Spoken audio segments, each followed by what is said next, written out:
All right, I'd like to call this meeting to order. Again, my mic was not on a minute ago. If you wish to speak during public participation, if I could ask you to sign the sign-up sheet here so we can do an orderly public participation. Anybody wish to sign the document or the sign-up sheet? Seeing none. Adjustments to the agenda? Yes. Yep. 6:32. I do have some adjustments. Excuse me. Under new business, 12A, need to add a resignation. Brian Spalding, bus driver. Under new business, 12B would be a section 2, which is professional staff. Excuse me. First would be Norma Krumholtz, 6 through 12, world language.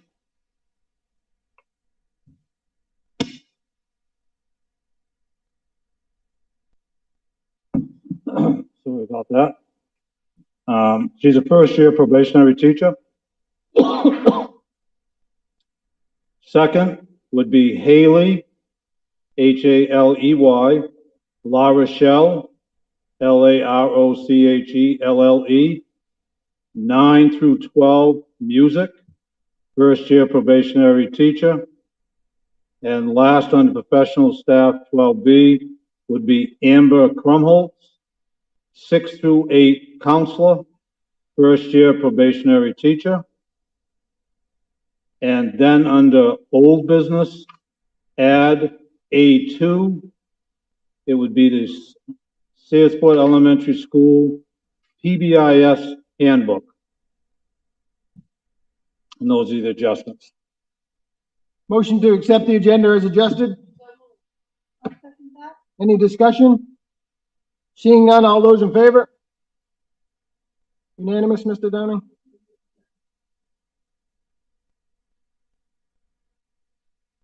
Any recognitions this evening, Mr. Downing? No.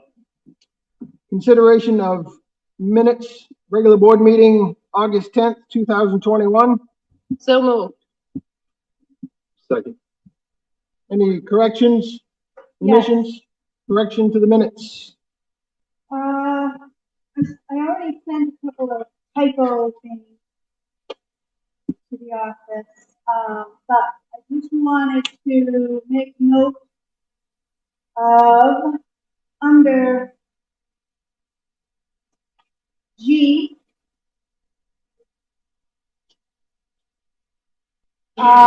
discussion, where it says Chris Braga, more accurate survey data, not, oh, it's already been changed, never mind. Yep. And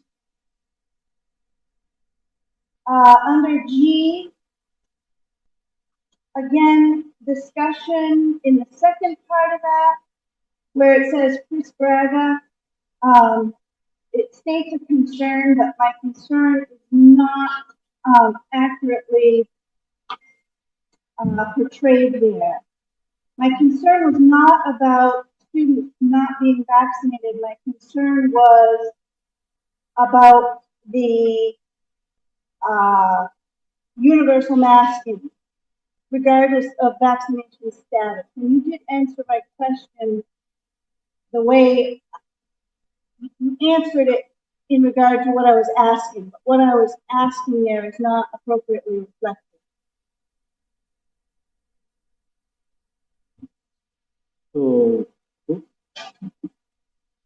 So, can you, what's in there currently? Yep, it says unvaccinated concern at elementary level.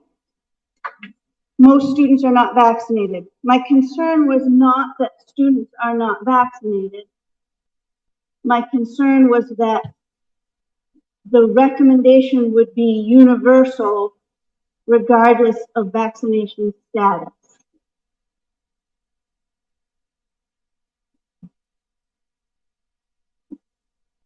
And that vaccinated and unvaccinated students would be treated the same. And you did answer that question. And that's reflected in your response. But I just wanted to clarify what my comment or question or concern was about.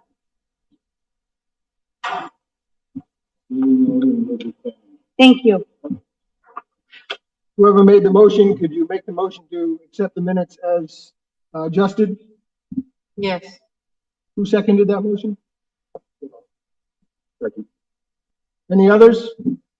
All those in favor? Unanimous. Consent agenda, which requires no action. Policy meeting, July 12th, 2021. Anything to report from that committee? August 9th. Oh, these are just minutes, I'm sorry. Finance committee meeting August 10th. These are just minutes, not committee review. We did have a meeting on August 16th. Those minutes have not been printed yet. They'll be ready for the September board meeting. Do we have any presentations this evening? None. Moving on to public participation. We have a few people that have signed up tonight. We left the policy at the front for people that aren't aware of the policy. Public speaking, there is to be no dialogue between the board and the person that's speaking. I encourage people to be civil, not try to talk over somebody when it's their turn to talk. We do have a time limit, but I'm not one to stick by time limits. If you have something important you need to say, then I will listen. So with that being said, first one on the list, PBEA. And Bob, do we have a microphone? Oh, it's up there. I'm sorry. And for all those speaking, just so you know, I am not going to be taking minutes here. I'm going to take them off of the recording. Okay. Good evening. My name is Dawn Staples Knox, and I'm president of the Penobscot Bay Education Association. And Amy Hafford is our vice president, and we'd like to speak to you today. Basically, last meeting I attended, but I was the only one, and I didn't feel comfortable speaking on behalf of the association where we stood. So after that meeting, we got together and we surveyed our members. And so tonight, what we'd like to do is share our thoughts about that and what is best interest of our students and safety. So Amy's going to read our statement to you. And then if there's questions, we'll stay for questions. I guess I'll answer them. I'm writing a statement that was written by the executive board of the Penobscot Bay Education Association. We believe what is best for our students and their educational success, their access to instruction and learning, and their emotional stability is to keep them in their buildings and in their classrooms. Students who did their best last year were in their classrooms. Woo, I got nervous, sorry. Students who struggled to be assessed were more likely our remote students. The newest Department of Education standards operating procedure based on the main CDC recommendations keeps students in school if there's a COVID-19 case when all the people in the building are universally masked. If we don't have universal masking, then whole groups of students can and will be quarantined whether or not they test positive when there's a positive case and close contact. This is not only causes great disruption and disadvantages for the students, but also for the parents who must also come get their children and finding quality childcare for the quarantine period. We conducted a survey of our members prior to the new release of the Department of Education SOP to determine whether they supported the board's mask decision. 65% of the respondents wanted district mandating universal indoor masking. And they wanted the PBEA to advocate for this stance. We resurveyed our membership after the release of the SOP, and 73% of the respondents wanted the district to require universal masking. Universal masking K-12 has been adopted by local districts and communities including Belfast, Northport, Rockland, Bucksport, Brewer, Herman, Bangor, because we We all want to do what is best for our children and keep them safe. Because of this new SOP, because of the high numbers of cases in Waldo County, and because of the concerns of staff, and we implore the board to require universal masking inside of the buildings, at least until we are back in the green or we have a low transmission rate.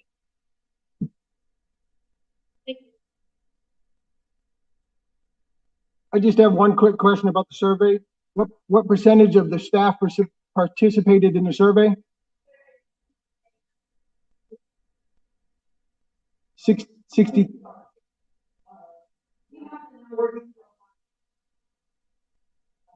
I believe I was looking for my email, but it's rude to look on my phone.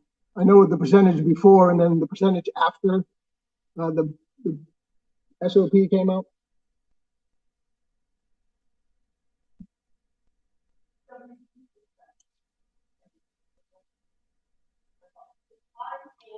Was that before or after the SOP came out?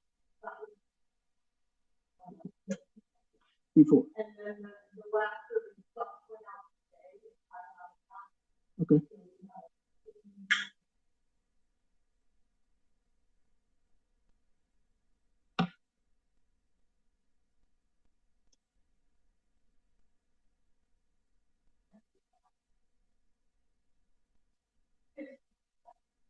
Prior to the SOP, 60%? No.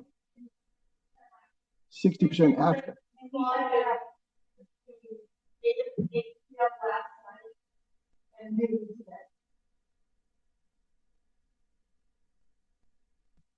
Thank you.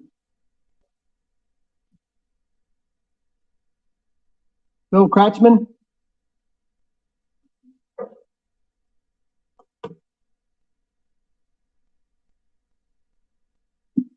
My name is Philip Kratzman. I'm a middle school teacher here at RSU 20.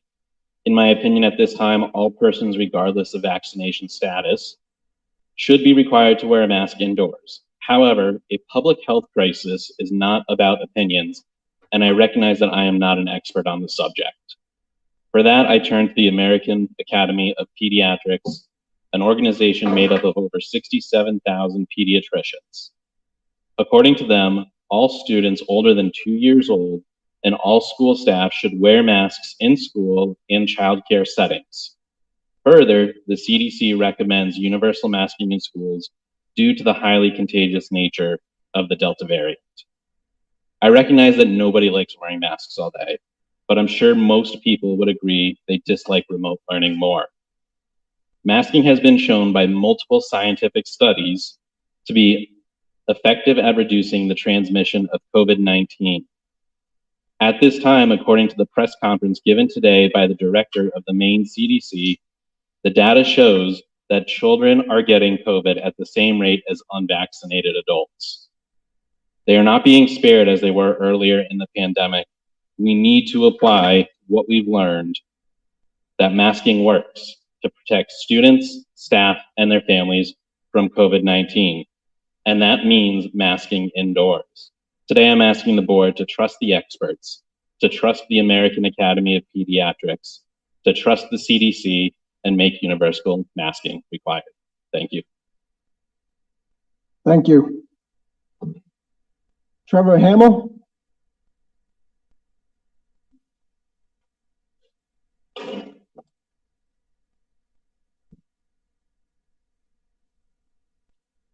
Good evening. My name is Trevor Hamill. I'm a father. I'm going to start out with a few facts that I found today on the CDC's website. As of today, 0.008% of children have actually passed from COVID. Of the 0.008%, most of the children had underlying conditions like obesity, cancer, asthma, et cetera, et cetera. At 0.008%, our kids have about the same chance of being hit by a meteor than getting COVID and passing from it and spreading it. The CDC also states that 480 children last year passed from the flu. That's double the amount of the kids' deaths so far when the pandemic started. These are facts. You can find this out. Masking kids every day for a 0.008%, in my opinion, is a form of child abuse. Why do I say this? We look at the mental abuse.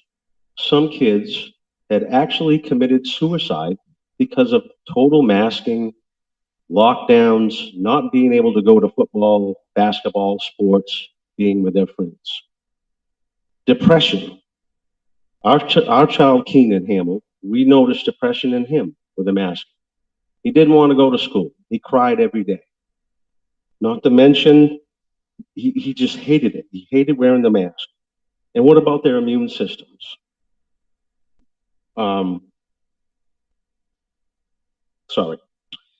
They're breathing in their sweat and, excuse the terminology, snot. If you look that up, it's called Munchausen by proxy.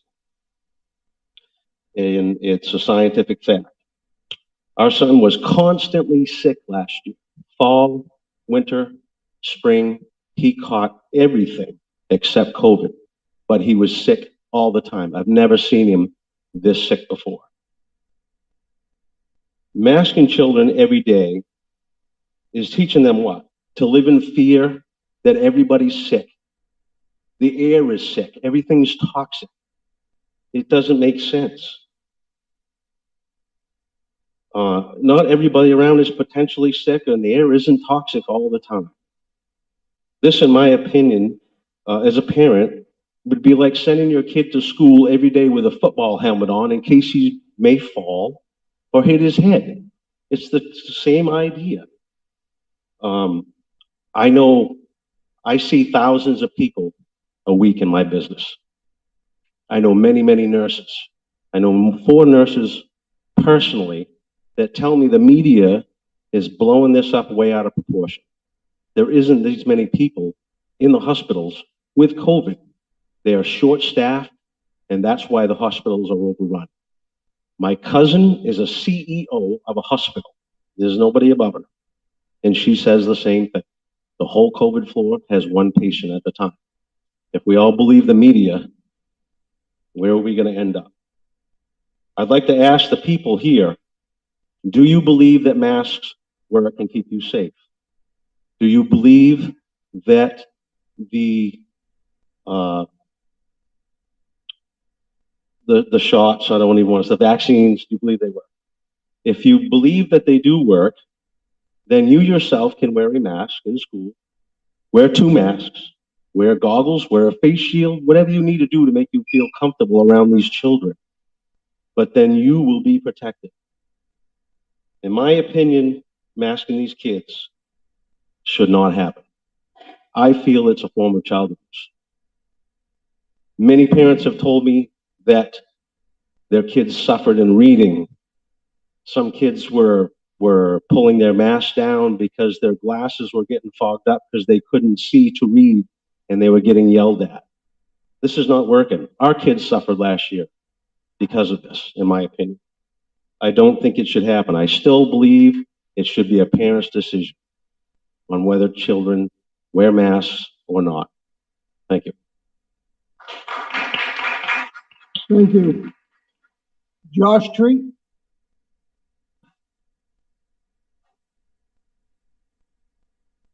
I don't have a lot of pre-prepared remarks like everybody else does, but I do want everyone to know I kind of a sentiment that I feel is very similar to Trevor. Like, I think I appreciate everything that the teachers do, and I think if we believe that the vaccines work, and if we feel more comfortable wearing a mask in the school setting, then the teachers more than they should all do that. I think that's perfectly fine.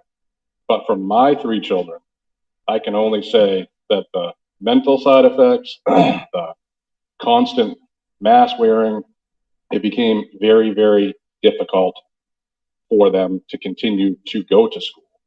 I spoke with one of my child's teachers last year at the beginning part of the school year, who was a very, very revered and well-respected teacher in the school, that was mortified that she was not going to be able to see the children's faces and reactions to know if they understood what they were learning. I would like that not to happen this year. And I will end it just saying, I would like my children to be able to see the smiles on their friends' faces. Thank you. Daniel Ashe?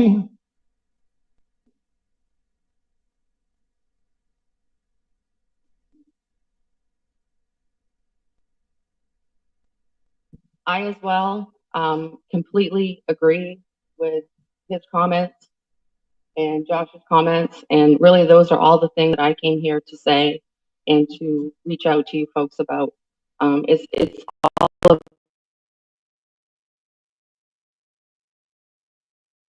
about our student facts in the last 2 years with our children, that it's a shame to see it continue.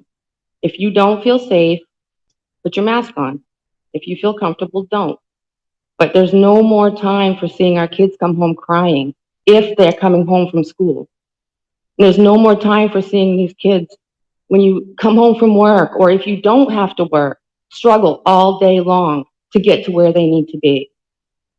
Education and our children are more important than mandating how they have to live inside of the school.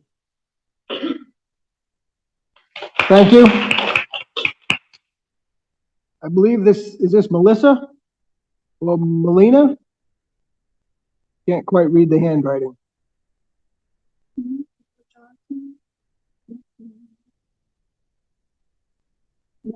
Melanie? Last name starts with an H.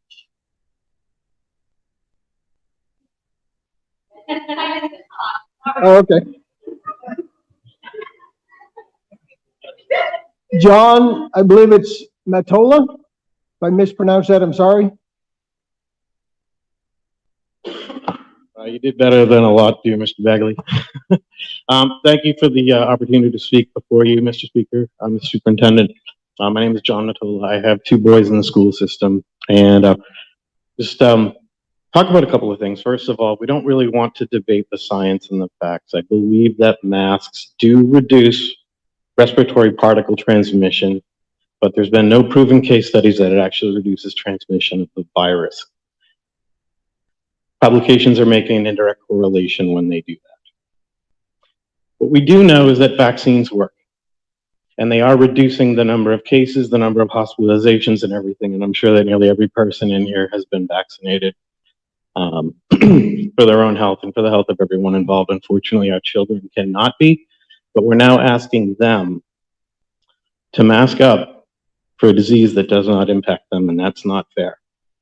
Other parents have already stated how stressful it is in one way or another, emotionally, getting ready for school. Oh, I forgot my mask. Let's turn around, go back to the house and get it. It's just been too much. And at this point in time, we have science behind us that is going to reduce the transmission and ultimately defeat this virus. If we mask up, we prolong instead of, we used to do it to flatten the curve. You flatten the curve by extending out the time frame. We don't need to extend the time frame anymore. We need to achieve herd immunity. We do that, taking the masks off, allowing those who are vaccinated to be safe. Those who choose not to can wear a mask, but the children do not need to be involved in this part of the equation. They are unimpacted by the virus, and I think we all know this. To put masks on is essentially like telling everyone here that you need to drive 35 miles an hour on the highway. I could never argue with you that that's not safer. But that slows down progress, that slows down everybody's life. It's not what the education experience is supposed to be about. So right now, at this point in time, don't support universal masking in school, and I would hope that you would vote accordingly. Thank you. Thank you. This didn't take as long as I thought. If there's anybody that come in after I grab the sheet, if you wish to speak, I'll allow at this moment. Go ahead. Would you please state your name? Lakeisha Baird. My daughter is going to be a junior this year. Last year, I did not send her due to the mask mandate. She has her own breathing issues. A mask was just going to make that harder for her. So she stayed home and did remote learning, which had its own challenges for us, technical wise, as well as the lack of socialization. At the same time, her best friend did come to school, and wore the masks and followed protocol. I can tell you that both of them have both had equal amounts of depression set in from not being able to see their friends' faces and laugh and, 6 feet apart, the mandates that her friend had to deal with. Shelby being at home every day, not being able to come in and talk face to face with anybody.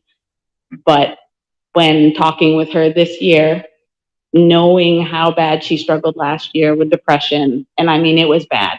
Like, there was a lot of mental health days that there was no schoolwork involved. It was processing what was going through her head.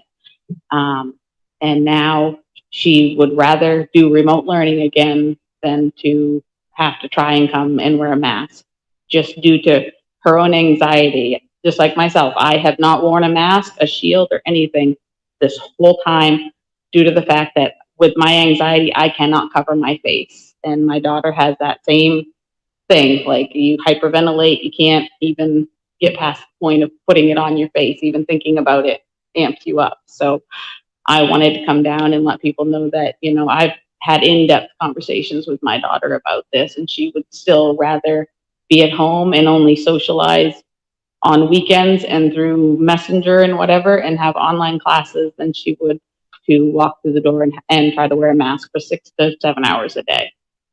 So that's the conversation I've had with my daughter about it. And I won't force her to wear one either. She's ready to come back, but if the mandate goes into place, then she'll be remote again this year. Thank you. Anyone else? I signed up, so I might as well, right? I just wanted to, my feeling is that, we all hear the information. We all know how it affects our kids. We all want what's best for kids. But for me, it boils down to who determines what's best for the kids. And to me, that's always going to be the parents. The parents get to decide for their children. And I am a parent of a student here, and I'm also a teacher at the elementary school. I really want to be able to smile, for my students to see my smile when they come in. There's no danger when I'm up in the front of the room teaching. I want to be able to have the freedom to wear or not wear a mask. I want, I don't want my voice muffled. I want to be clear, and I just think it does impact our students' learning. That's my feeling. Thank you. Somebody raised their hand in the further back before. Yes?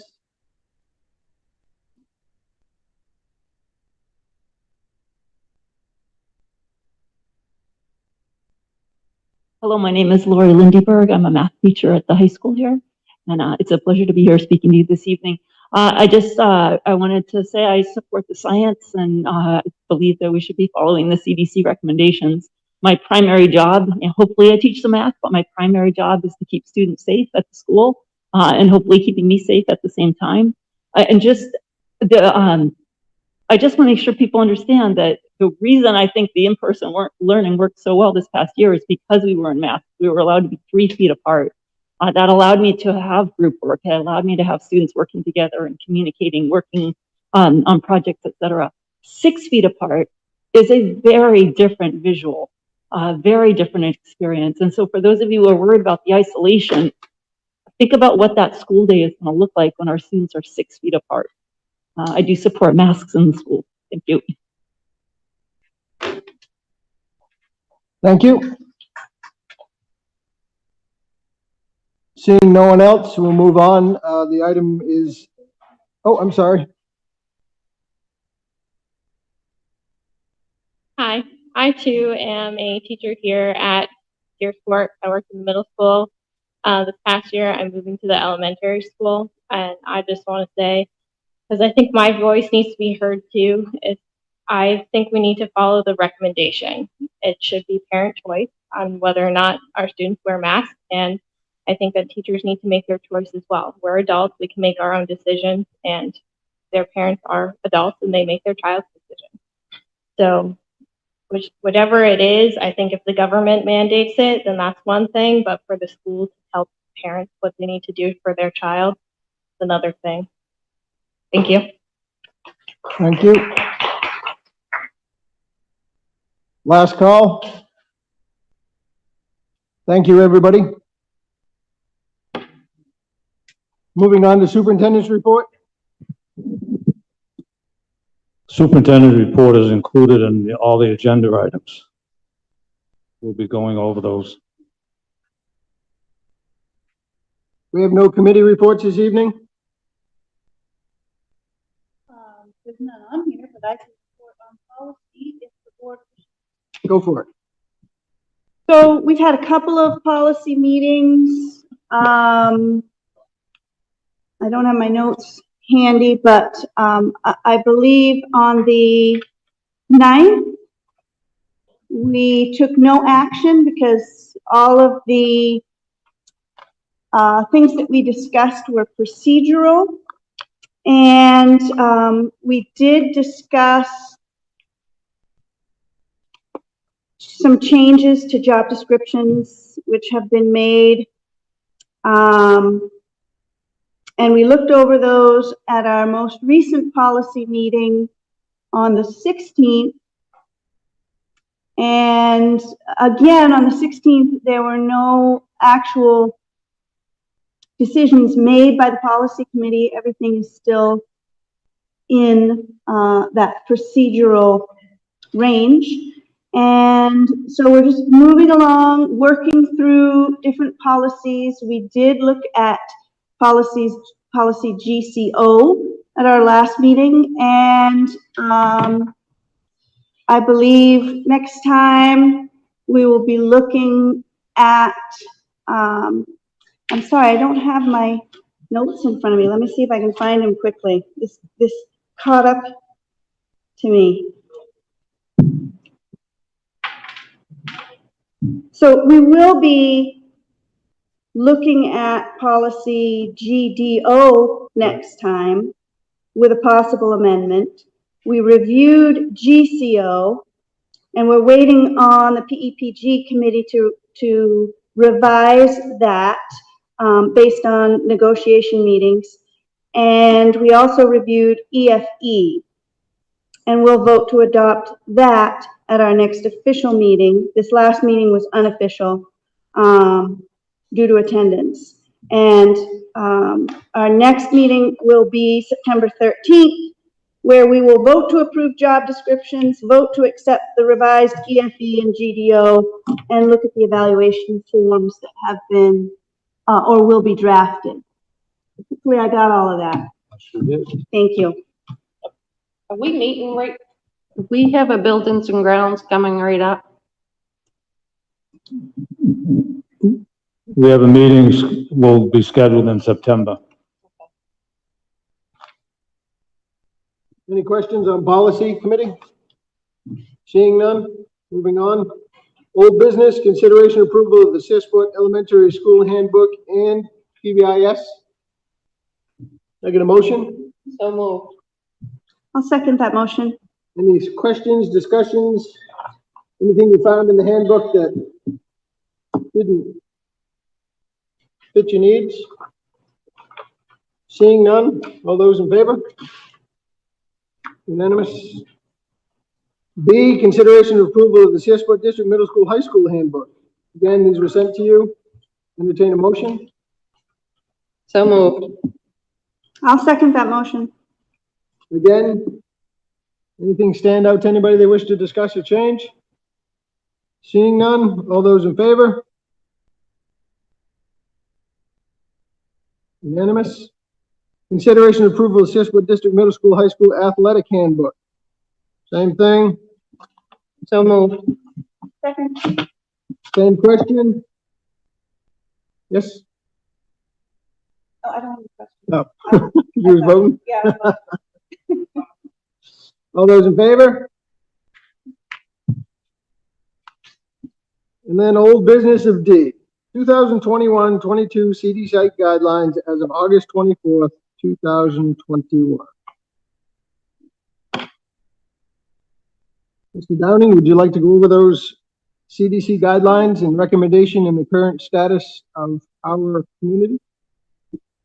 The CDC guidelines, which are the federal US CDC that have been adopted by the Maine CDC, state that it is the recommendation of the CDC for universal mask wearing for students, staff, and visitors into the school per local conditions.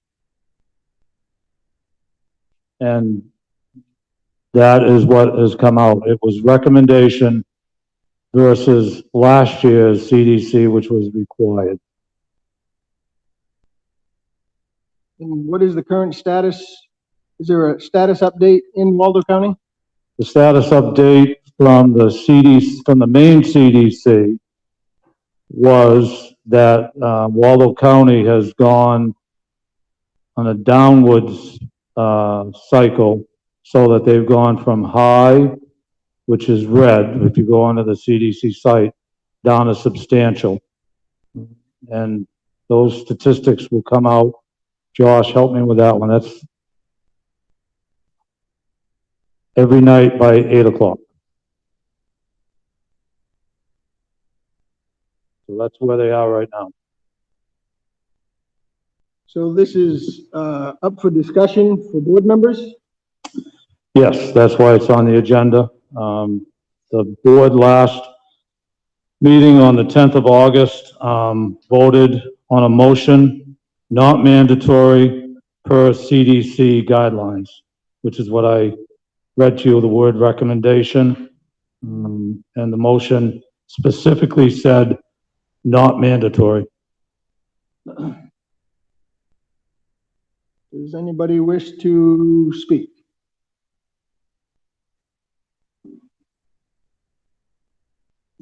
I do. Go ahead. I just have to collect my thoughts for a minute. That's fine. I've been collecting mine since about 2 o'clock this morning. Me too. This is such a difficult decision to make. And I can see both sides of the issue. I sympathize with those who feel like universal masking is necessary to keep certain portions of the population safe. And I also understand the thought behind or all of the consequences of masking students that were expressed here by parents tonight. I think as far as kids go, if I'm thinking primarily about the kids, the negative effects of wearing masks may outweigh the positive effects of wearing masks. And those positive effects really are inconclusive. And that's my opinion. I believe that, you know, we don't know as much as we could hope to know about whether or not masking really is effective. And I'm not sure that making kids wear a mask all day, every day, is really going to have a positive impact on their education. We know that hand washing and distancing works. We know that historically, but this is such a new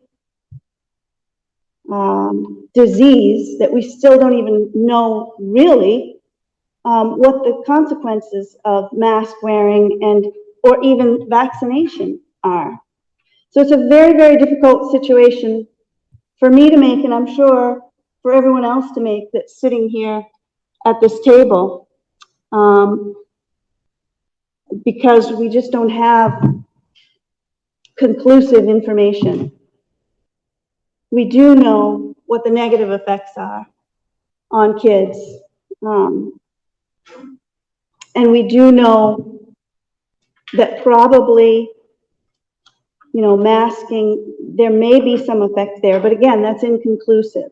We don't know if it actually stops the virus. So it's a very difficult situation to be in, to have to make this decision. And I just wanted to share those thoughts. So, Let me have something to say too. yeah, I'd just like to share Dave Walsh, who can't be here tonight because he's out of state, wanted to share his thoughts and his personal visions or personal experiences. I asked Dave thoughts to share at tonight's meeting. My stance has not changed. Research and science can be altered in any direction one wants to this point.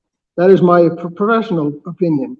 Working on the front lines in Augusta and Waterville, I have seen 0 children, little extremely ill adults, and even less patients on ventilators. I have transported 1 in the past 2 months, 5 in the past years to Maine Medical Center on a ventilator. Keep in mind, this service that I work at covers 38 towns across 4 counties and responds to 43,000 calls for service per year. Working for the Belfast ambulance, I have seen 1 non-severe COVID patient in the past 4 months and 3 moderately severe over the past year. So I asked the simple question, where does all the information come from that's being reported about overcrowding of hospitals? And somebody already hit the same point that he did. Hospitals are overcrowded with strokes, chest pains, trauma victims, etc. That's only due to short staffing. As for COVID patients, the COVID floors I have been on are nearly empty. ICU beds are being used as overflow for regular patients due to the shortage staffage of regular room nurses. Seeing this all firsthand, I really have no idea where these numbers are coming from.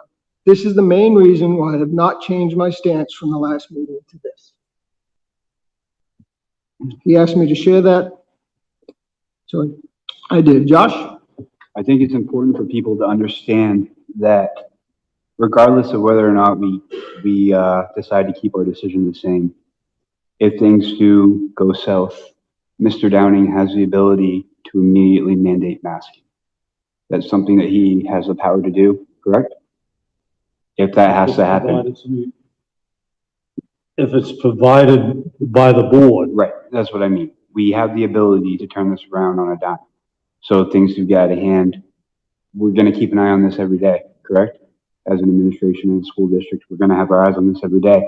So I just wanna put people at ease that are concerned whether or not we decide to keep this the way we voted on last meeting. We have the ability to change that. That's all I really had to say. I just have a couple questions. Mr. Downing, do we know if every employee of RSU 20 are vaccinated? We do not. We have been asked by the Department of Education with a September 1 deadline to do a survey to ask staff, not both professional teaching staff and our support staff, of whether they've been vaccinated or not. We have not done that as of yet. I cannot hold this in. I'm going to express my view on that. I am very disappointed in the state of Maine because all folks that have been vaccinated in this room know darn well that when we were vaccinated, we had to share our Social Security number, as well as when we received the vaccination, we had a lot number that was associated with our, and that if they know who we employ in RSU 20, that statistic can be given at any time. I'm very disappointed. They can do the students, but they can't do the staff. So to answer your question, we do not have the statistic. We have been asked to ask our staff to tell us whether or not they've been vaccinated. And once we develop a blind survey, then I will feel comfortable asking that. Until then, I do not know the number. So that being said, I'll be right up front. I have trouble telling somebody how to parent their child. I would be very upset if somebody told me how to parent my children. So that leads me to think was, you know, if we're concerned about the population that are susceptible to COVID, which we all know there is a population age range or pre-existing conditions. If we mandated that all RSU 20 employees were vaccinated, wouldn't that remove a lot of the risk from our RSU 20 students? Mr. Downing? If they wore a mask, if they so choose to? I believe that, and you're asking me for a personal opinion or a professional opinion? Either one. Personally, vaccination is a personal choice. That's my personal feeling. Professionally, to require mandates of staff, I do not agree with that. I think that you will find that the way the teachers reacted last year when they had the opportunity to get vaccinated, most of them did. Now, there are some that did not due to personal preference, but also due to medical conditions. But as teachers, we all do have we can make the choice of masking, maintaining some social distance, but mandating, I do not support that.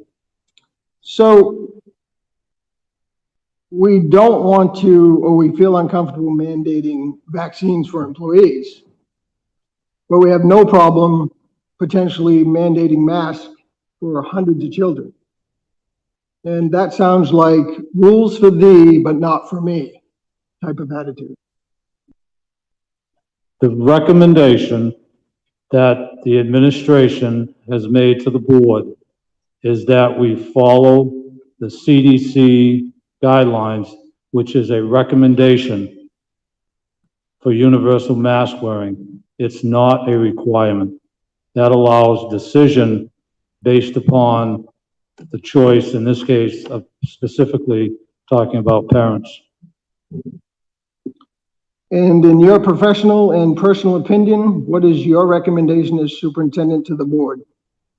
I'm going to sound like I'm repeating myself, but it's the federal CDC guidelines, which have been adopted by the Maine CDC, is that recommended universal mask wearing among students, staff, and visitors to the school. Again, recommended. I do not see the word required. Anyone else? So there's no motion on the floor to act on. I just have a quick question. I did read through the SOP, and there are places in here where the procedure will be to ask unvaccinated students and staff to quarantine. And my question is, how does that take place if we're, and I don't believe we should be asking, but if we're not asking who's vaccinated? How do we follow that operational procedure? Is that under the SOP page 5 through 7? Let me see if I can. There's a lot of common sense things in that just don't make any sense. Yeah. So if you're asking about the isolation and quarantine section? So I'm looking at page 6 right now. All unvaccinated close contacts participating in pooled testing or not must quarantine outside of class and other school-based functions, sports or curricular activities. That's part of isolation and quarantine. And there's a bunch of charts in here which show where exception 1 is always vaccination.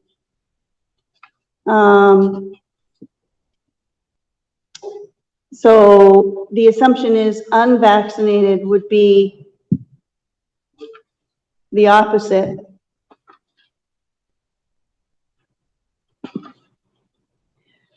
It was just something that I questioned continuously as I was looking through these procedures. And I don't believe we should be asking who's vaccinated and unvaccinated, but part of the procedure is different in terms of quarantine for those who are vaccinated and those who are not.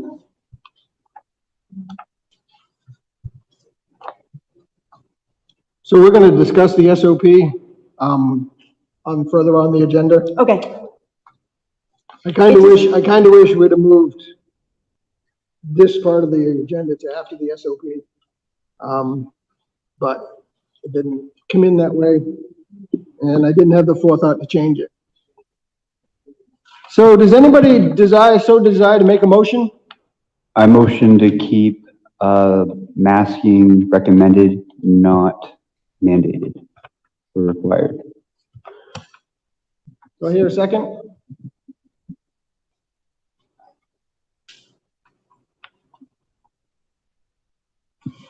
If there's no second, it stays as it must, correct? If there's no second, then there's no motion to act on. So I'm going to second it because I want to make an amendment to Josh's motion. So, yep. Could you please repeat the motion so that I get it correct?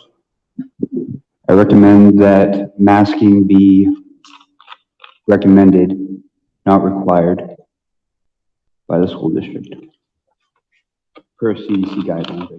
So Josh, I'll ask you to amend your motion to the following. The first part of your motion is fine. I'd like to add to your motion that the school board will revisit this at every school board meeting, which is every other week, and also give the superintendent authorization to make an at-minute adjustment or change to this motion based on the best interest of the students and staff of RSU 20. I agree to that. Any discussion about the motion or adjustments? Mr. Downing, would you read the motion, please?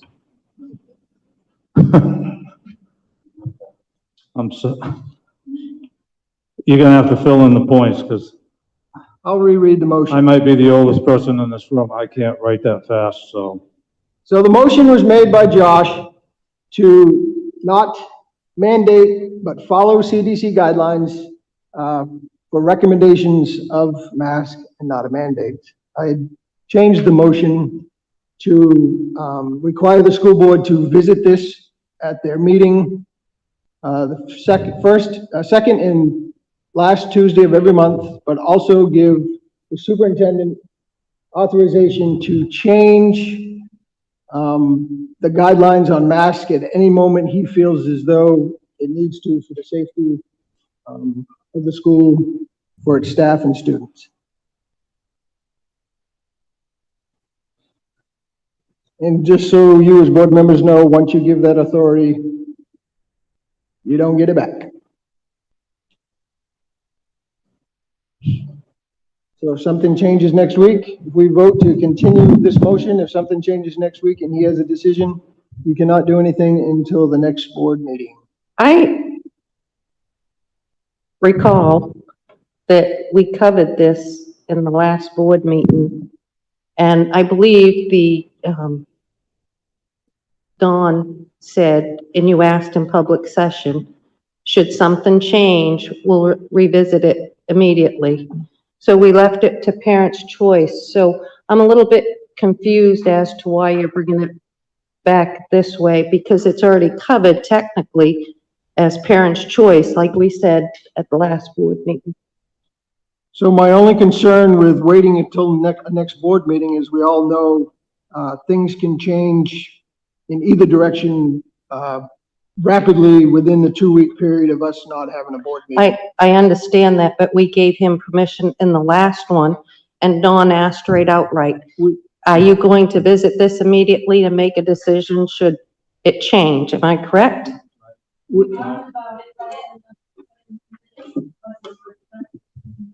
Yeah, we did not give the superintendent. We did not give the superintendent authorization to change. Chris?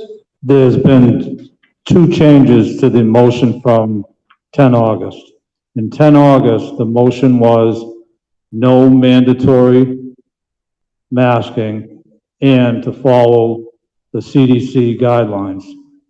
That is in the start of this motion, but you've now added in motion, which makes it different from discussion, that the board will have this on the agenda every second and fourth Tuesday of the month.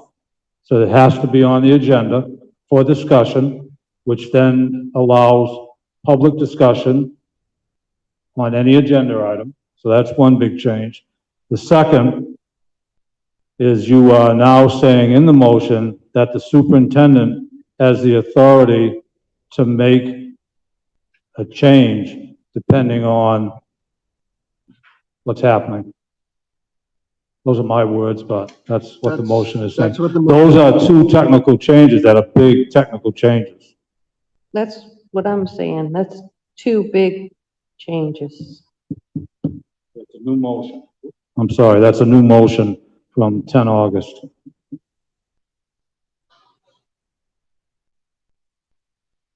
Any discussion? I'll just ask Denise, you concerned with the two changes? We're not changing the original motion. We're just letting the students, the staff, the parents understand that the board will revisit this multiple times throughout the year. But in the case of a huge, God forbid, COVID outbreak in our schools, we don't have to wait for a board meeting or try to call a emergency board meeting in which we can't get a quorum and we're in limbo by policy that we've just created, but we give Mr. Downing the authority to say, look, this is going to change right now. That's all we're doing. I understand that, but I don't know about you, but I'm pretty sure that he has the best interests of all our students, and he's going to make that decision one way or the other. But he That's can't all my without, point. he can't without the, He can on the safety of the school. the board's, this is the policy we're creating. What you're referring to is that superintendents in consultation with public health can cancel school or make changes. Usually you've seen that, for example, the superintendent has the authority to cancel school because of a storm, or and it doesn't necessarily have to be snow. It could be based on some other factor, or there could be an outbreak of a bacterial infection, or there could be a number of absences. Usually it's above 15% for a cold or a flu or some communicable disease that's going on. Those are that's what it was designed for, the law. COVID is really a new, obviously, new thing that superintendents have had to deal with. You know, I know what the motion is. I will tell you that that is a large weight to carry. But I have said it, and I'll say it here with all the eyes looking at me, my two eyes looking back at you. I've always said students are my number one concern. So. That was kind of my point. But that is a very heavy weight to carry, but that's the motion, and superintendent. I guess I'm going to say one more thing. It just kind of bothers me.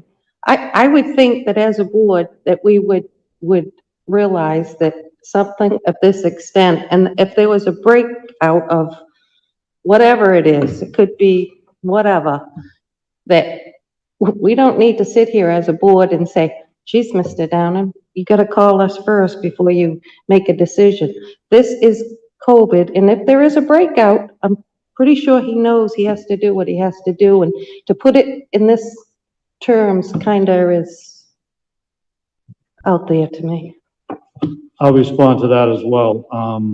Your motion states superintendent, and that motion carries until, you know, you change it. And I'm not predicting gloom and doom for myself, but, you know, if something was to happen, you need to let the next superintendent know that he or she has that authority. And by your motion, you now have that.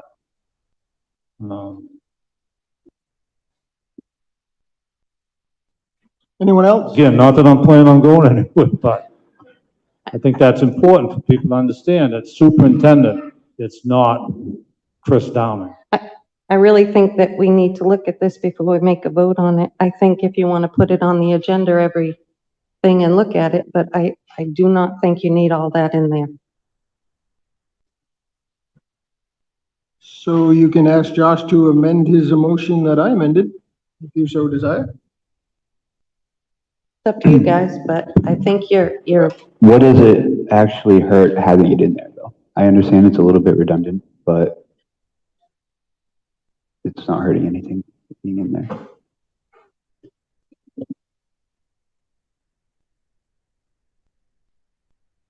I think that a superintendent of schools anywhere in the country would know that if there's an outbreak of some sort, we don't have to put it in writing. He's going to take care of it. And I think that there's a very fine line there. And as Chris said, Mr. Downing stated, you don't go back once you make it that call. And I think that if we revisit it, I have no problem approving it, but I don't think that we need the rest in there. So you could change this single part of this motion at your very next board meeting. You can make a motion to remove the superintendent from the responsibility of changing the mask recommendation mandate at the very next board meeting. Assume is a big word. We all assume that every superintendent knows they have the authority. But the first thing, and I'm not saying Mr. Downing would do this, but if somebody drops the ball, the first thing I could hear from a superintendent was, well, the board didn't tell me I couldn't, so it's their fault. We're not asking him to act on COVID. We're asking him to only act on the recommended mask mandate.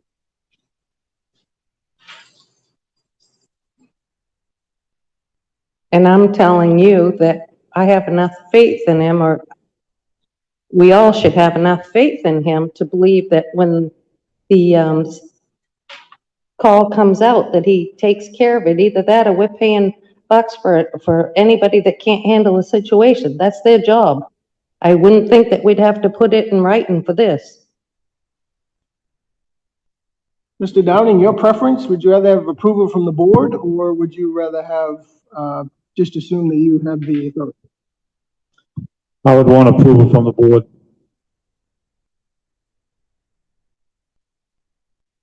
May I ask why? As I said earlier, it's a large weight to carry around. And I feel that the superintendent responds to the action of the board. That's me.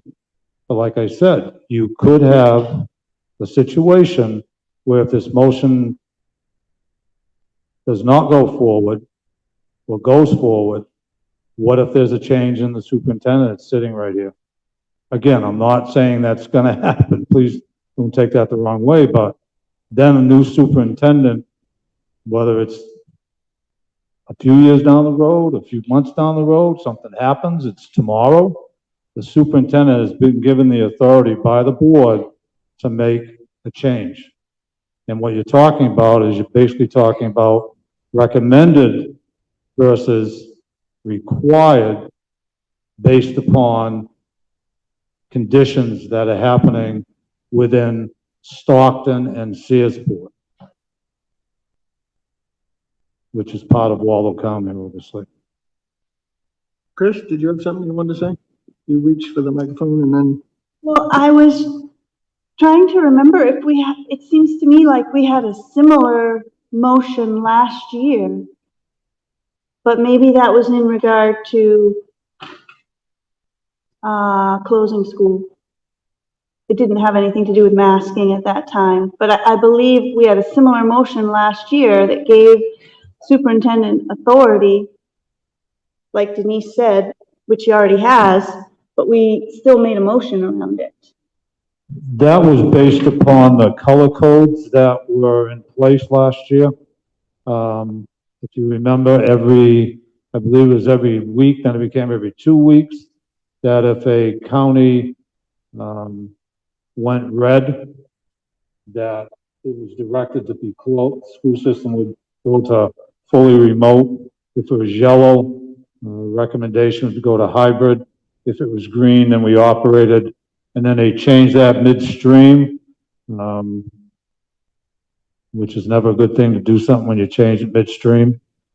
That would then be based upon what the DOE and the CDC made as recommendations, and I would then bring the administrative team together every Friday, or every other Friday when it became every 2 weeks, to say, this is what our color is, this is what we're gonna continue to do. So that's what that was. But I believe we voted to give you that authority. But, yes, but it was based upon the color. Right. Like if it was red, I wasn't gonna tell the schools to stay open.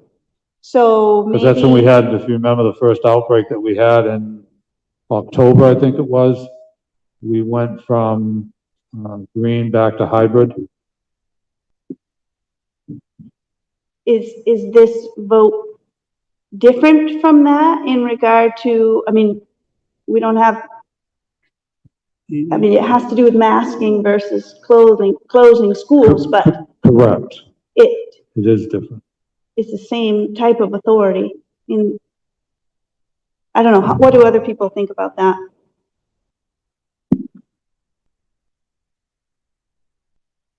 I'm just saying, if there's only 2 other people that haven't spoken. This isn't giving him the authority, it's basically giving him our support. I mean, technically we're saying we're giving him the authority, but he already has it. We are backing Mr. Downing up. We are giving him our support. And I think it's not a bad thing to have, especially because he just asked for it. Lex? I think as far as policy goes, it's usually good to have anything written. You know, in business, it's handshake or written contract, and I think that's what we should do here. Anyone else? Does everybody remember the motion? Does anybody wish to hear the motion? All those in favor? Opposed? Abstention? 3-1-0. Moving on to new business. I'll let you read the resignations, Mr. Downing.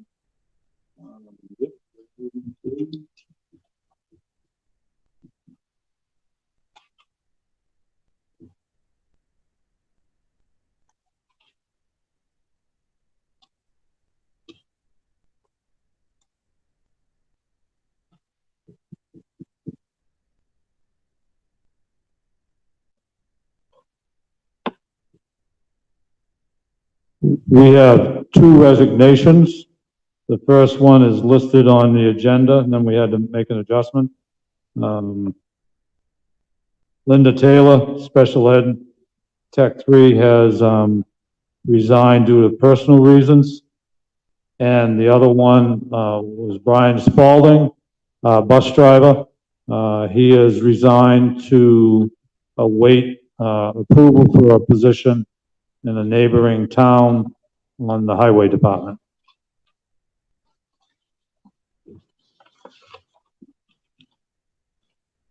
All right, moving on to consideration and approval of new support staff hires. Anybody object to taking these all at once? This will be read in the form of a motion. Anna Eli, Bus Aid District. Elaine Hornsby, Cook, Siasport District Middle School, High School. Lucille Knox, Cook, Siasport District Middle School, High School. Candace Moore, Cook, Siasport Elementary School. Mariah Ross, Ed Tech 3, Siasport Elementary School. Anthony Torrey, SPED EdTech 3 day treatment, Searsport District Middle School, High School. And then we had the additions of, That would be a separate. oh, that's a separate, okay, sorry. That was in the form of a motion, if I could get a second. I'll second that motion. As always, there's no discussion about personnel at a board meeting. All those in favor? Opposed? Abstentions? I think it was unanimous. So B2 was first year probationary contracts? Is that how that works? Yes, And we had, do you want to read them again? Because yes, I we have, only did initials. yep. Norma Krumholtz, 6 through 12 world language. Hallie La Rochelle, 9 through 12 music. And Amber Krumholtz, 6 through 8 counselor. I'll make a motion to accept or to approve those first year probationary contracts. Second.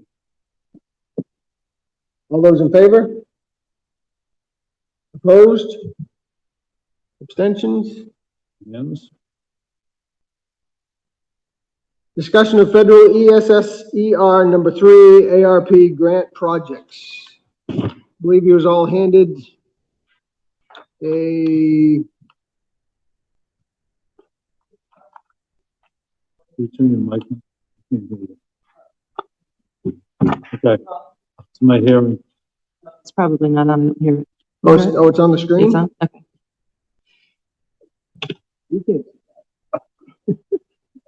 No, it's not Oh, going to be it's on not on the the screen. screen. Oh, So this is an advanced look for the board before we put this information out on our website to ask for public comment. We just didn't want it to go out to the public before the board had a chance to look at it. The grant requires us to get public input before we finalize our application. The applications are due in September.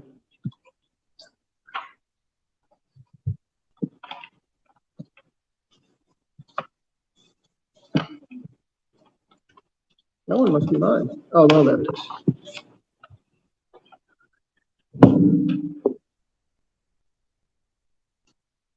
These projects are a result of staff meeting with administration and administration meeting with the superintendent. They are, at this point, there's more projects than there are grant funds, so this will be narrowed down after public comment.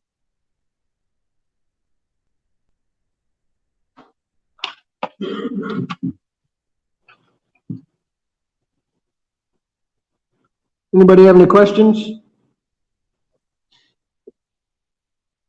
You're not looking for action, this is just informational?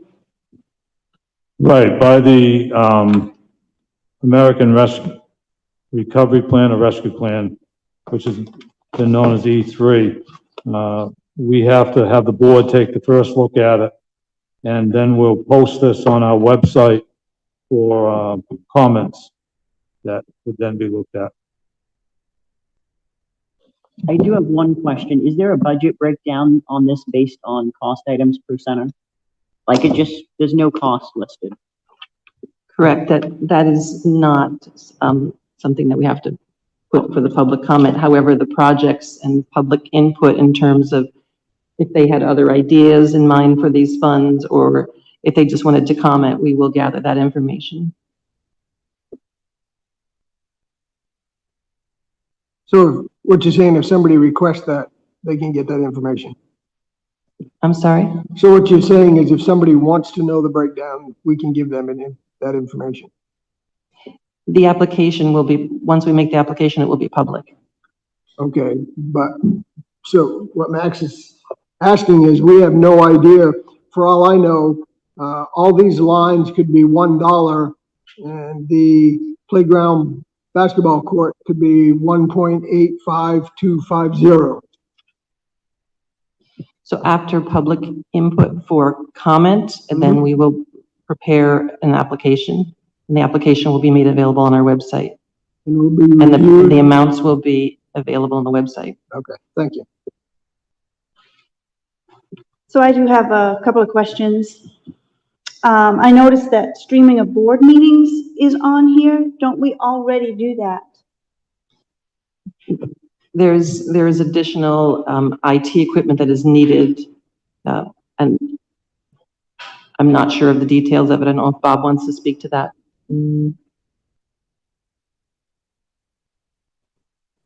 So I can quickly answer, Chris. Prior to COVID, we had an individual from Searsport who used to videotape actually, I think they might have been live on a local network station. That came to an end before COVID, and we started streaming the board meetings just because of COVID and the limitation of public in the building that was allowed. So Bob, you want to touch base on the equipment needed to continue live streaming? Sure. We've got the sound equipment, but what we don't have is the video equipment. So right now it's a hodgepodge of some older tablets, a couple of old laptops, and a patch cable. So this would provide us with a video station, if you will, that's dedicated just for board meeting streaming. All right, I had to ask the question because I know there's a supplement versus supplant law here, and I just wanted to confirm that we weren't doing something that would have been paid for otherwise by regular school districts' money. Actually, the ESER 3 grants do not have a supplant clause. Oh, they don't? No. Okay. However, it does have to be tied to COVID. Okay. I do have one additional question. What is the description of the outdoor learning space? Can you expand on that? I cannot, but perhaps Josh.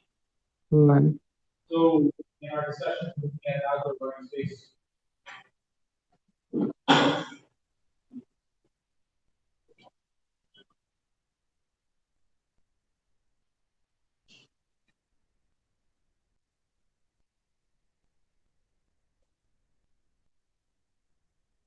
Is it working? Yeah, I think so.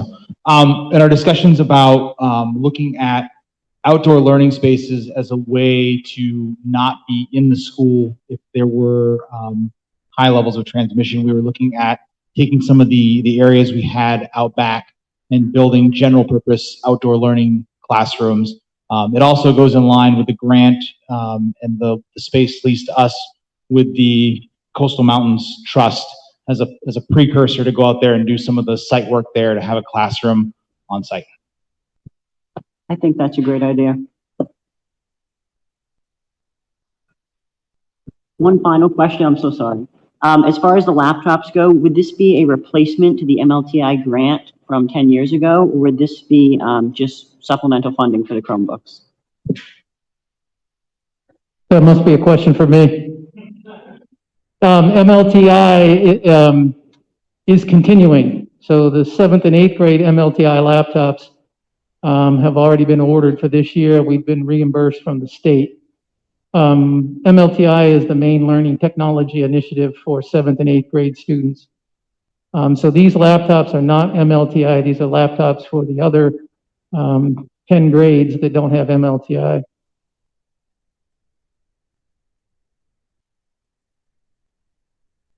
One more, Max? Seeing none, we'll move on. Student laptop forms. Bob Bradford handed out at the meeting.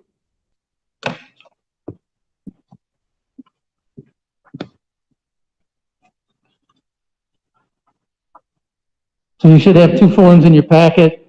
The one with the letterhead at the top says Dear Parents, Guardians.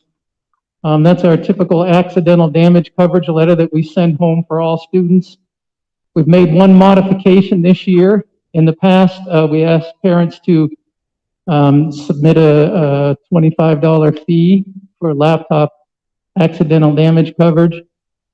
Even with the deployment of laptops last year to all the remote students going down to kindergarten, the breakage rate was way down. So we are recommending, we being IT, are recommending that we still have the accidental damage coverage, but at no fee to the parents to get into the system. It would just be a $25 deductible for the first breakage, just as it was in the past. And this would cover all the grades from kindergarten to 12th grade if they're taking their devices home. Any kind of warranty repair is already covered under the manufacturer's warranty, so this would be if it's dropped or some water is spilled on it and it damages the laptop. The second letter that's going home is the equipment usage contract. It's also the typical one that we send home. We did modify a little bit this year so that all the student names and grades in one household could be on one sheet of paper, so the parents could sign just one sheet of paper. And that would authorize their students for laptop usage.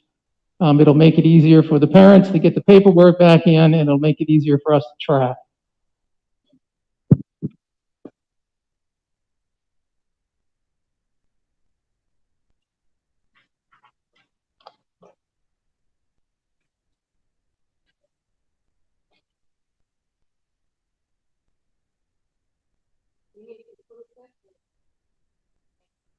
No, we need a motion.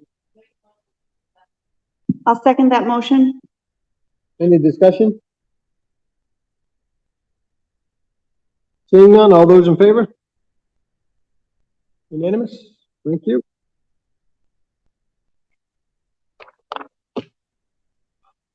Consideration of pool testing for August 16th, 2021, Maine CDC standard operating procedures.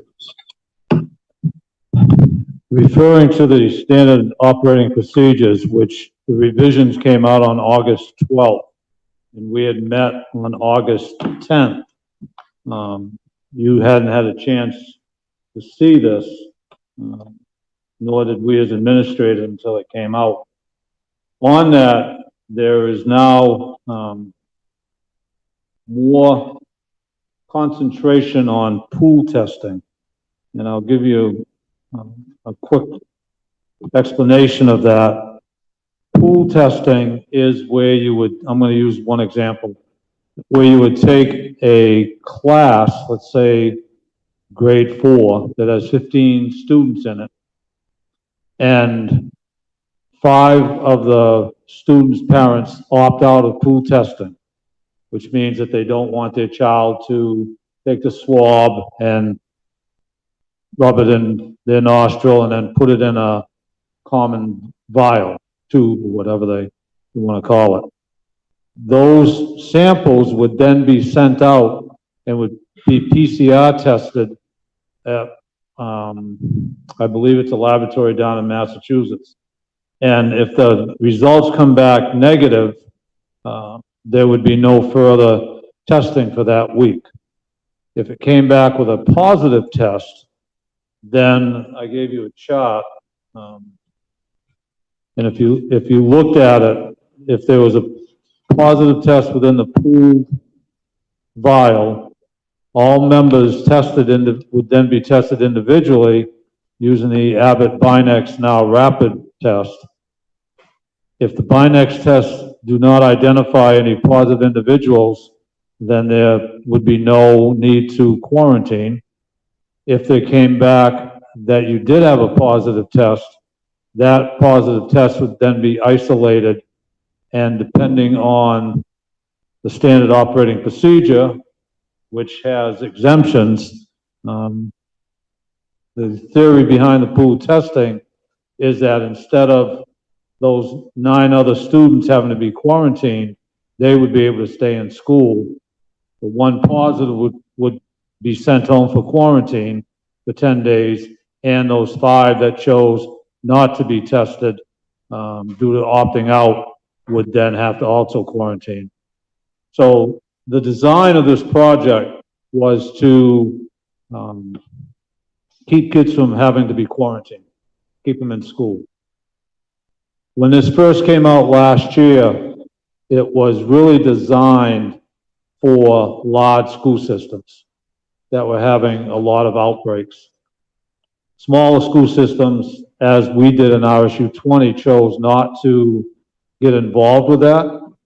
We're bringing it up now because on August 12th, the Commissioner of Education sent out a priority notice, and in that she noted specifically that pool testing, and quote from the priority notice, any student or staff member who participates in weekly pool testing is exempt from quarantine if exposed to COVID at school and asymptomatic.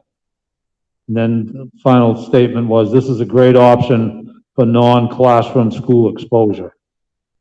So we wanted to bring it to the board to see if you wanted the administration and the school nurse to send in an application just to be included. And then once we have all the details, because we still have some questions, we would then bring it before the board to see if we wanted to pool test. That's why it's on the agenda. Because again, it came after the August 10th, which is when we talked about masking and quarantine and things of that nature. Is Monica here tonight? She is not. She could not make it. But she would be the one that would then have to train our teachers, because the teachers would have to be the ones that would have to collect. So there's a lot to it, but we wanted to at least let you know that this is what's now being supported by the Department of Education. They supported it at the beginning, but they're looking at it now that we have kids all coming back in person 5 days a week. It's another way to keep them from having to be quarantined. So I have a lot of questions. Me too. I will answer the best I can. I obviously do not have the medical that Monica would have. I just have a question for the PBEA. Their feelings on staff collecting samples from students?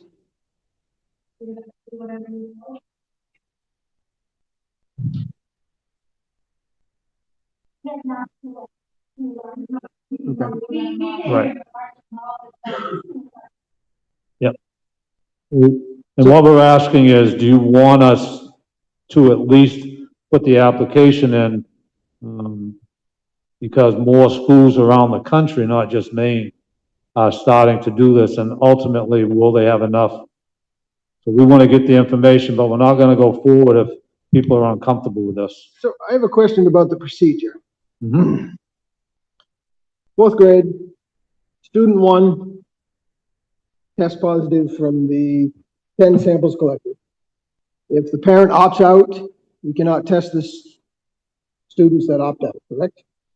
Right. If parents choose to opt out, their child will never be tested. Okay. So student number 1 test positive.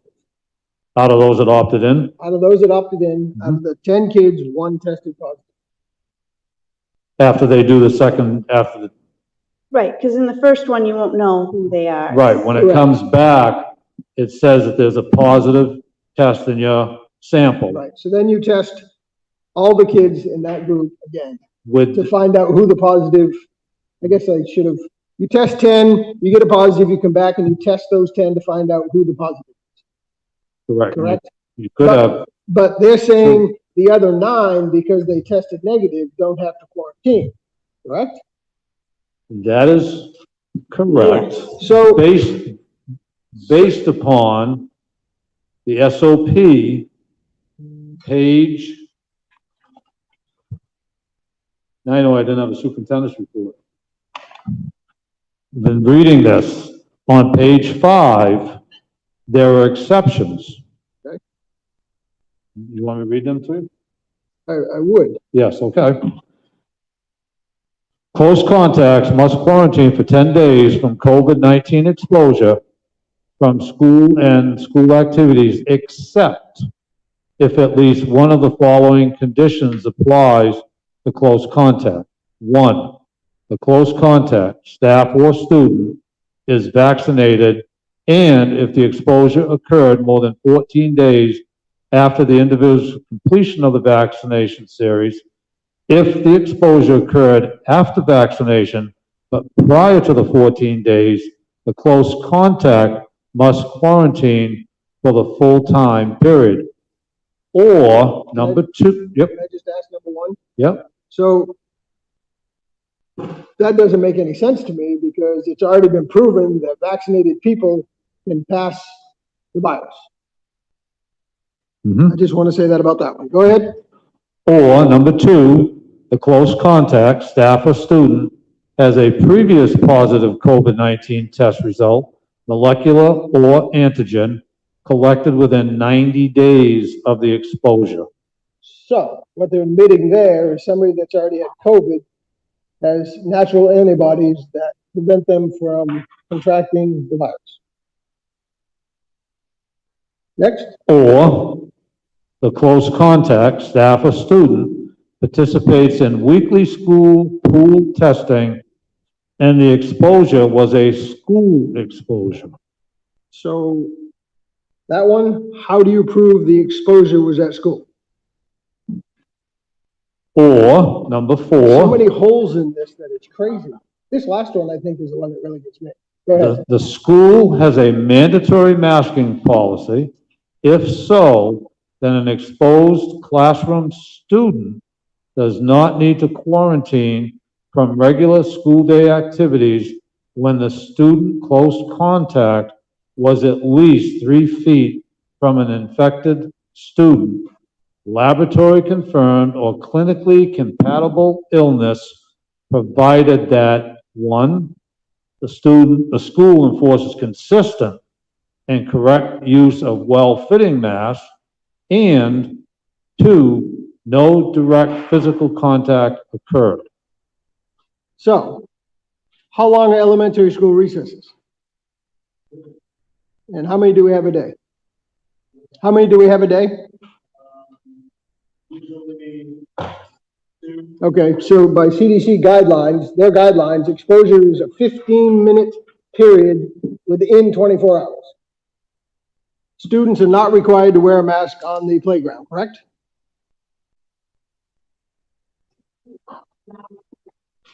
But I'm just saying, they say that you can be exempt if your school has a mask policy.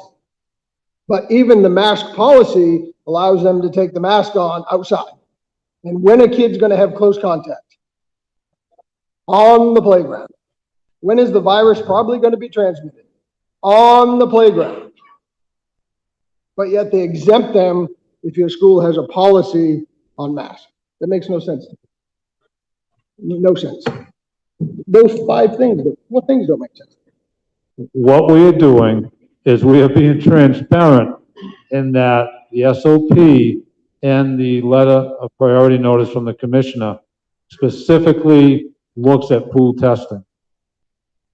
Mr. Downing, I just have a clarifying question. If this is happening weekly, when would this take place and would this take time out of classroom activities?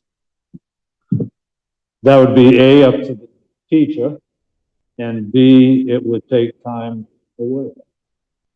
Again, I am bringing this forward to you because in transparency, it's changed after we had discussion. We meaning administration, and I'm including staff even though I haven't asked them directly. We have never supported this, but it is in the SOP and it is coming from the commissioner. Do you want my recommendation? That we continue not to pool test.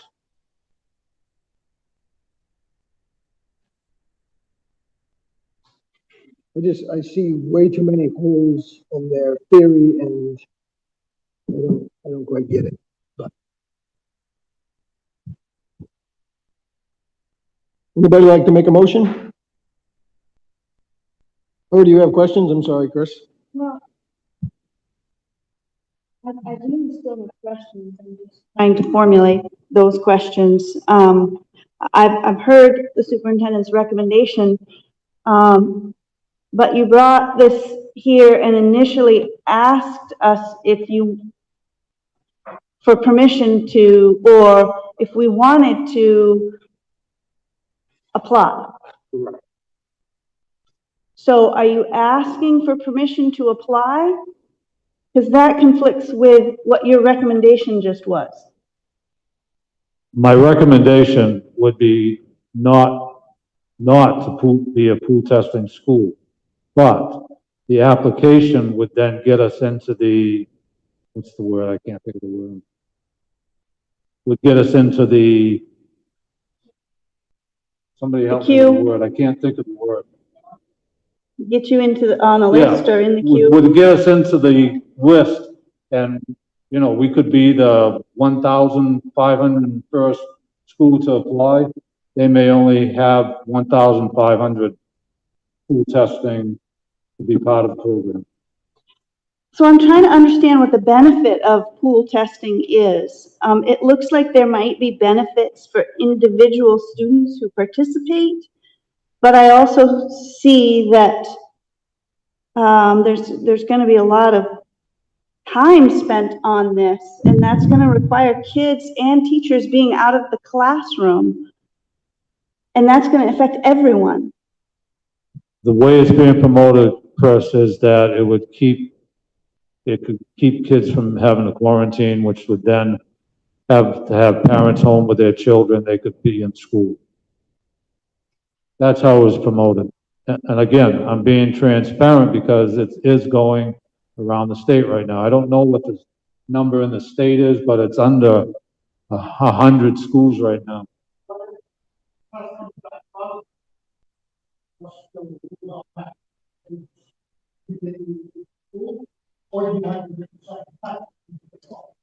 You have to wait, to answer, you have to wait for the second, what they call the by next.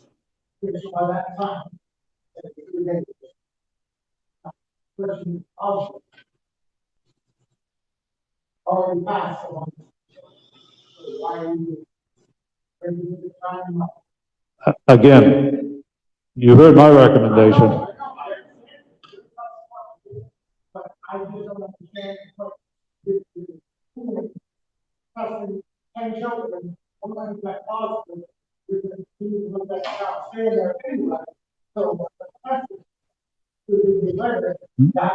That's not going to help you.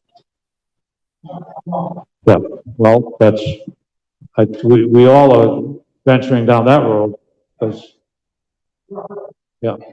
There's three things the commission, I'm sorry, there's three things the commissioner was supporting. One, vaccinations, which we know right now 11 down do not get. Second was universal masking, and third was pool testing. And we've discussed really all those except for the pool testing. That's why I brought it up. I just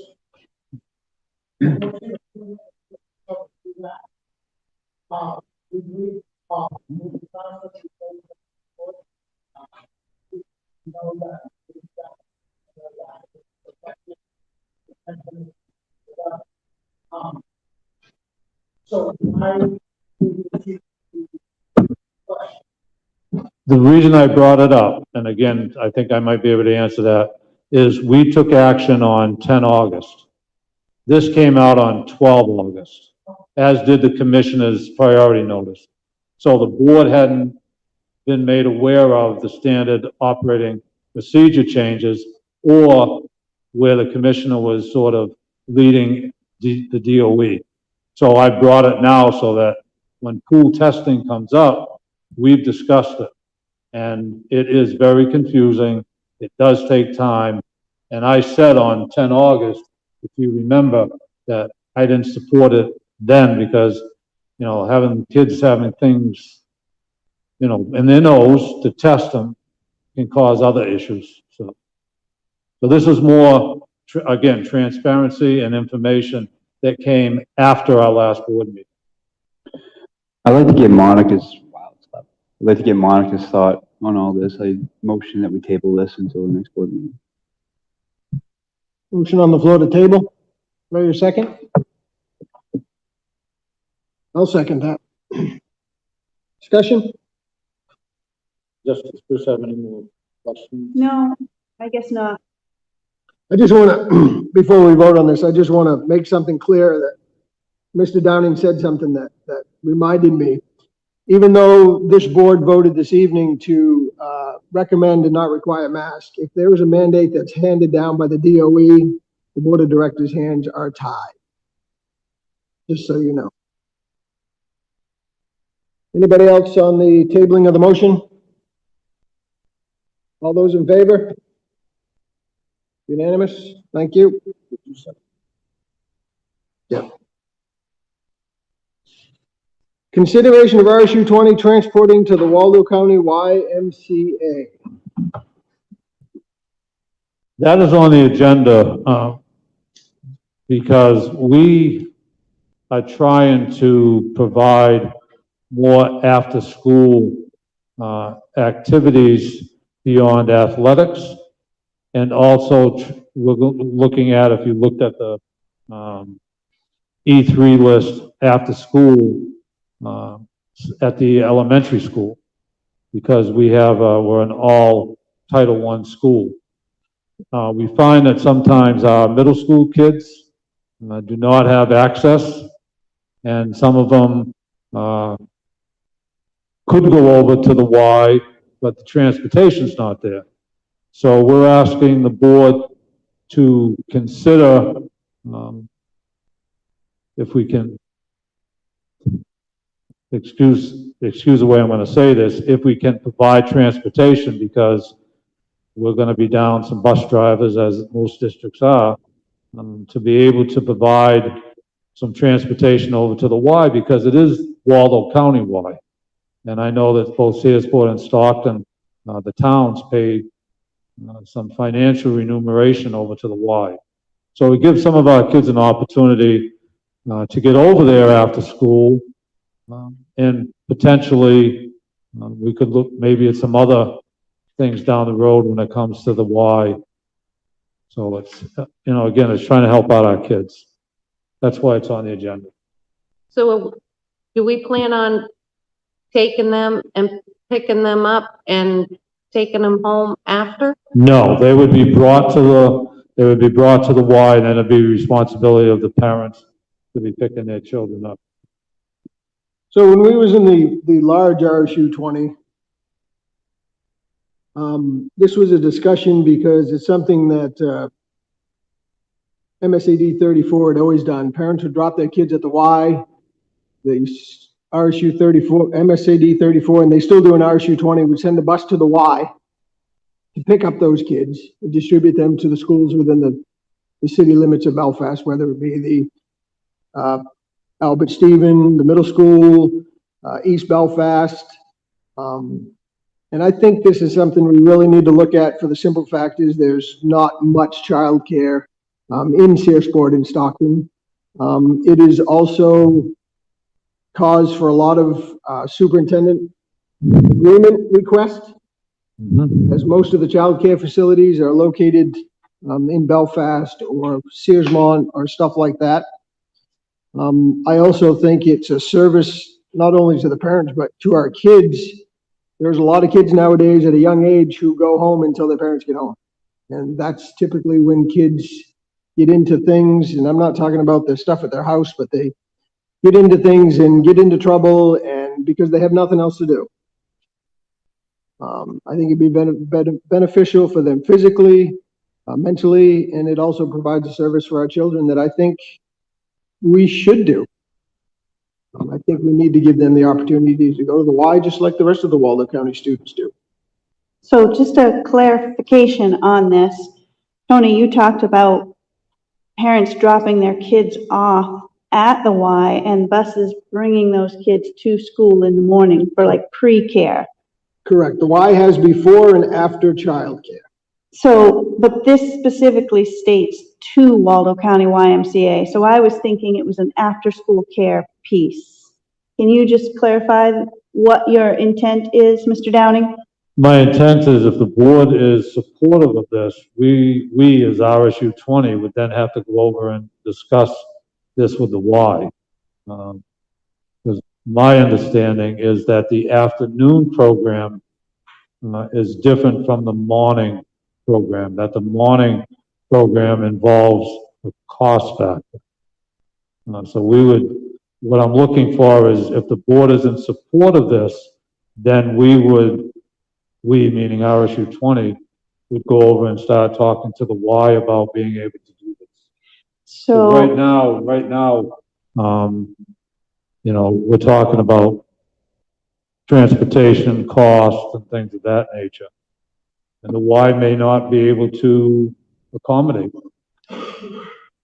I'll make a motion that we allow the district to consult with the Y to see what programs that they can get us into, and then bring the information back to the board to make sure that we have the funding, or we can find the funding to make it possible. I second that. More discussion?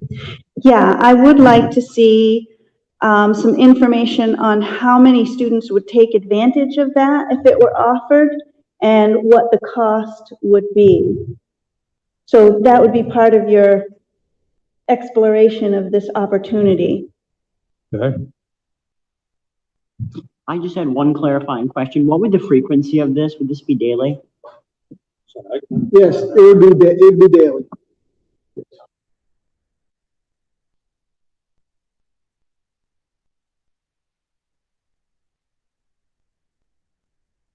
Bring that information back. All those in favor? Thank you. Consideration of the following use of RSU 20 transportation under policy KF. Again, I bring that forward to you because if you look at KF, which we expect you to look at this forward.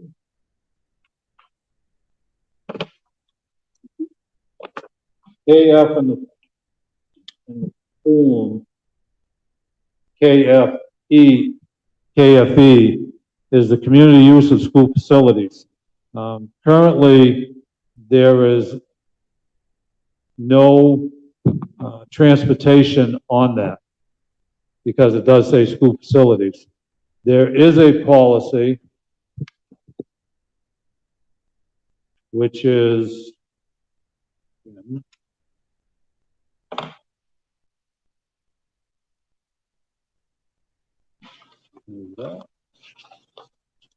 the policy is EEBA, which is school-owned vehicles, and there's one small section with regards to buses. We have had in the past requests from community functions of using our buses to transport. You know, when it was the big RSU 20, they used to transport people to the Celtic festival.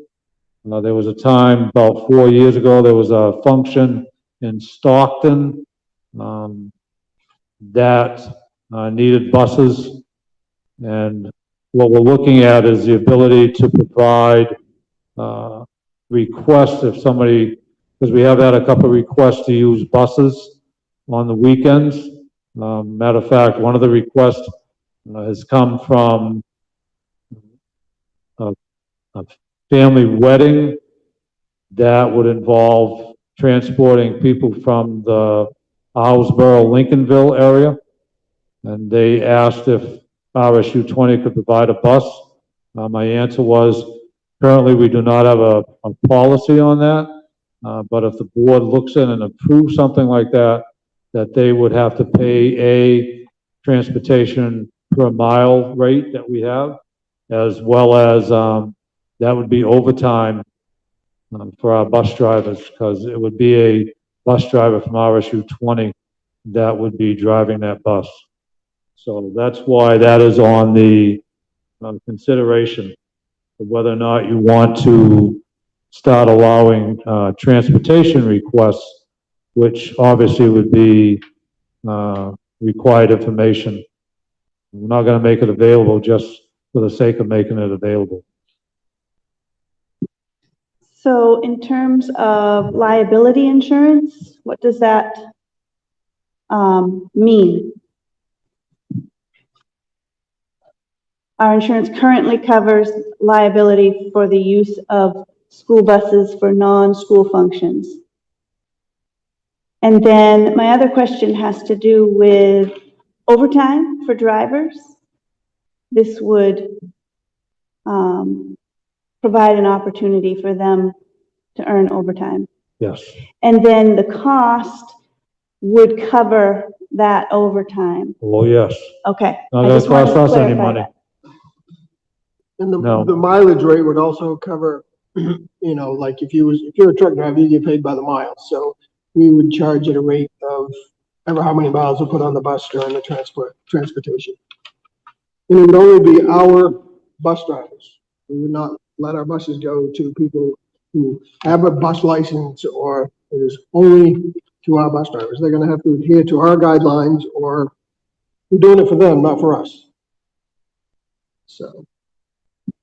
We would make sure that the district had no cost incurred.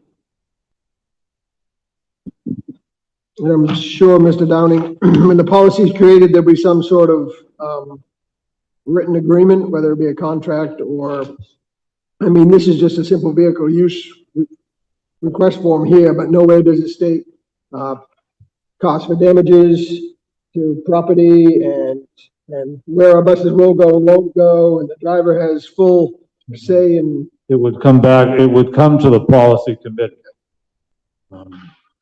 We do have a request currently, and I'm uncomfortable without a policy granting approval, therefore that's why I brought it to the board. I can say no just as easy as I can approving it. I guess I would like to know what our transportation director thinks about this as well. That's you, Russ. So we have done it in the past, and we have charged per mile, which was enough to cover the cost of the bus, the fuel, and the driver. I don't have a problem with it. I think it can help out, you know, community members that need that. And it is a way for a driver to make a little bit of extra money, you know, to support our drivers. You know, most of this stuff is going to be on a weekend, so it would be overtime, and it wouldn't take away from our normal bus runs, you know, that we need to make sure happen. So I don't think there's any problem. And so wear and tear on the vehicles, additional wear and tear for extra trips doesn't concern you either? Not the way we charge, you know, with a cost per mile. It would take care of it, yes. All right, thank you, Russ. Anyone else? So we all agree to send this to the policy committee. You need a vote or just a recommendation to send it to policy? I don't need a recommendation of that, Senate. We'll bring it to the policy committee. I guess my question would be the request that we have currently, is that going to be left up to the superintendent, or does the board want to become involved with this at this point? So when we talk about ground use, whether it be the gymnasium or anything like that, that does not come to the board, correct? Correct, and usually it is a community-based type of like rec department and things like that. We have had, up until COVID, we did have private requests, and we would grant that for the facilities through the building. But transportation is, I just look at it differently because we're talking about a bus or a van. But if board is comfortable with the superintendent, in this case, the transportation director, making the decision, we will make sure we make the right decision for our district.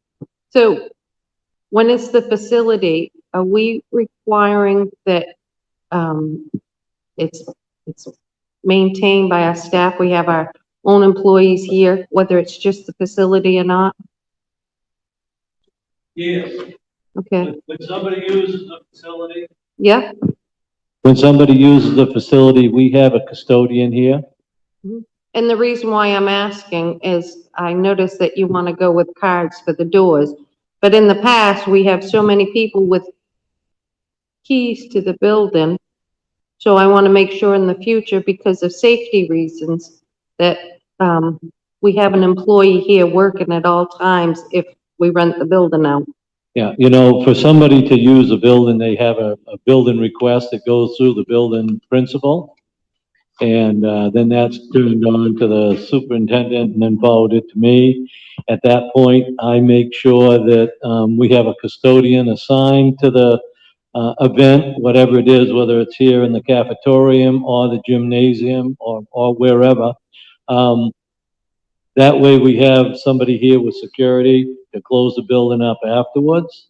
And they'll get paid, and they'll get paid overtime if it happens to be on a weekend.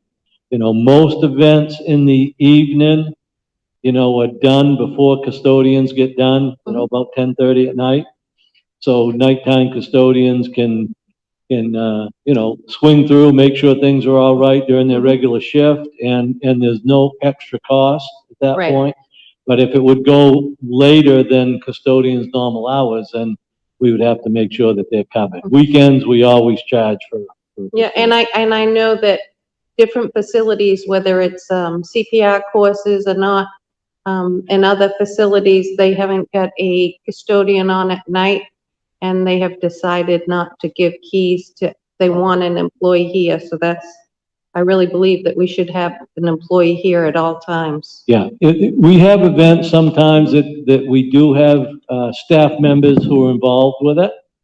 And as long as, they let me know that they're responsible and they'll take care of the cleanup and everything else, I'm good with that. Any recommendations that anybody like to see when the policy committee develops this new policy?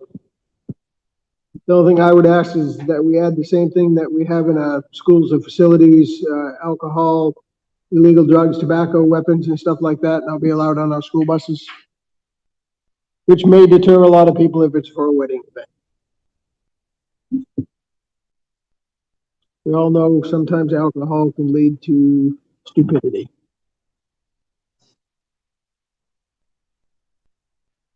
Anything else? Chris, you've got your direction there? I do, thank you. Anything else before we do date and time and next board meeting? Finance Committee, September 14th at 6 o'clock. Board meeting here at 6:30. Again, that's September 14th. Motion to adjourn. Come on. You have a second? I'll second.